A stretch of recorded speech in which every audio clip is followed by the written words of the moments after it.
Twende action. Mtoto unaona mashavu wewe kama jina lako. Wewe mashavu. Mashavu. Hebu twende mwanangu. Unasubiri nini hapo?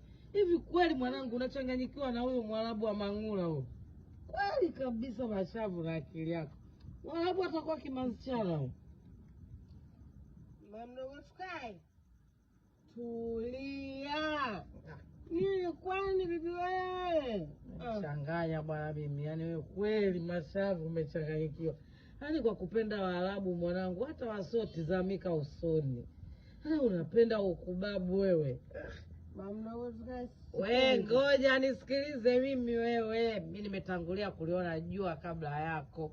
Hamna kitu hapo, nisikilize mashavu. Huyo kapigwa polishi, nje mninga ndani msafasu.